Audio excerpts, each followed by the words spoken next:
Judge realizes the defendant is a childhood friend. What happens next? Shocks the courtroom. Before we dive into this story, let us know in the comment where are you watching from. So let's dive in. You've got to be kidding me. Marcus Turner? The words slipped out of Judge Eleanor Harper's mouth before she could stop them. The courtroom froze. Silence swallowed the air as everyone turned to stare at the woman on the bench. Eleanor's eyes locked onto the defendant standing before her in an orange jumpsuit, handcuffed, hollow-eyed. It couldn't be, but it was. Marcus, the boy who once shared his sandwich with her in 5th grade, who defended her from bullies, who used to promise they'd both escape their broken lives together. Now he stood accused of burglary, facing a third strike that could mean years behind bars. Marcus didn't speak. He didn't have to. The recognition in his eyes said it all. And suddenly, Elena wasn't in a courtroom. She was 15 again, sneaking into abandoned playgrounds with him, whispering dreams into the dark. Now the dream had turned into a nightmare. The prosecution launched into the charges: breaking and entering, attempted theft, violation of parole. Eleanor heard none of it. Her mind raced back to a moment she had buried for decades. The night Marcus's father was arrested, and how his world collapsed while she watched from a window. Too scared to move, the defense called no witnesses, just a quiet plea. He was hungry, desperate. He took nothing but damaged electronics. He turned himself in.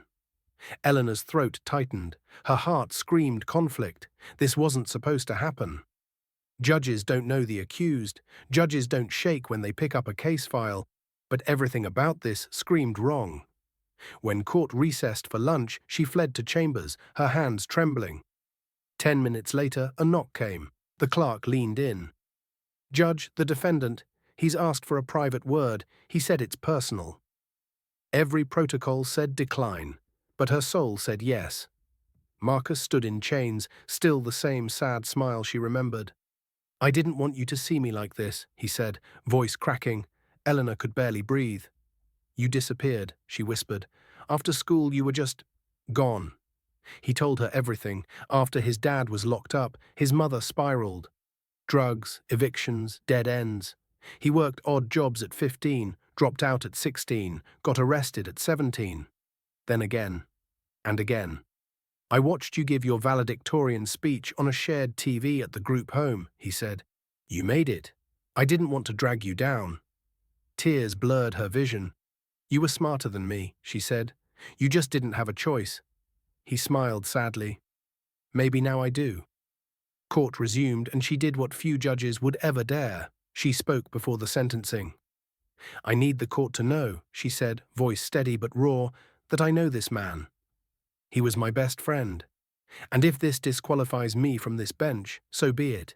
But I will not sit here and pretend I don't see the broken system that created the man in those cuffs." A ripple of gasps spread through the room. She continued, "Marcus Turner is not a criminal by nature. He is a product of neglect, of poverty, of a society that abandoned him before he had a chance. And I am done staying silent." She recused herself from issuing the sentence, but not before making sure her words were etched into the record. The replacement judge issued an alternative sentence: rehabilitation, job training, and 6 months of community service. Not prison.